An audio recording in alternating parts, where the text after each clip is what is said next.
Shalom, kadang kinasih ing patunggilanipun Gusti kita lumebet wonten ing dinten anyar peparingipun. Setu 6 Juni 2026 kita badhe nalesi menapa ingkang badhe kita lampahi wonten ing ari puniki kanthi jejer Gusti ingkang welas, Gusti ingkang marasake. Kula Pendeta Yusuf Sugino STH saking GKJ Jinggathak Sukoharjo kepareng ngaturaken renungan ringkes ing wanci menika. Yahweh iku Allah kang asipat welas lan asih, luwih dening sabar, gedhe kamirahane lan kasetyane. Pangentasan 3 sekawan ayat ingkang kaping 6.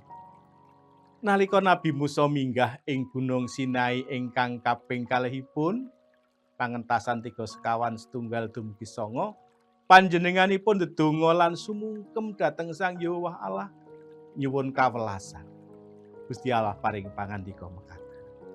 Yahwa iku Allah kang asipat welas lan asih, luwih dening sabar, gedhe kamirahane lan kasetyane, kang netepake sih susetyane marang wong ewon, kang ngapura kaluputan panerak lan dosa, nanging babar pisan orang ngalesake wong kang salah saka ing paukuman.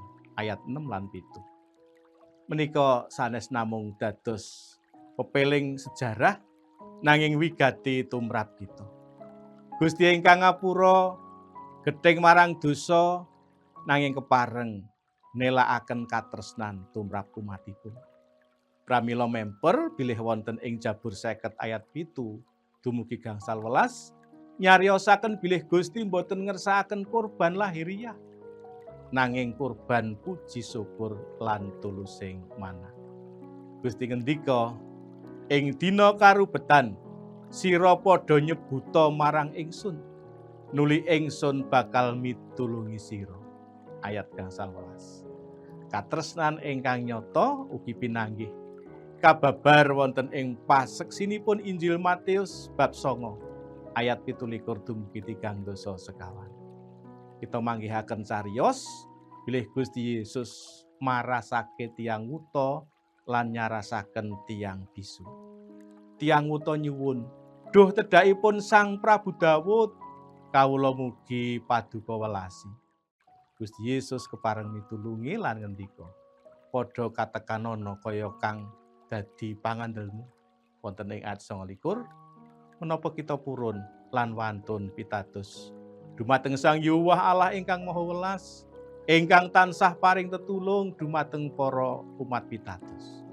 Menapa kita purun mantep pitados dumateng Sang Yahwa ingkang makarya ugi wonten ing Gusti Yesus Kristus. Sakmangke sangsaya cetha bilih sepisan Gusti Allah menika Maha Welas lan Maha Asih. Kaping kalih Gusti Allah ngersakaken supados kita tansah kadunungan manah ingkang kebak raos syukur. Lan ingkang kaping 3 Gusti Allah wonten ing Sang Kristus Yesus kepareng paring pitulung dumateng manungsa. Supados sami mratobat lan mitadosaken gesang dumateng juru wilujenging jagat. Amin. Gusti berkahi.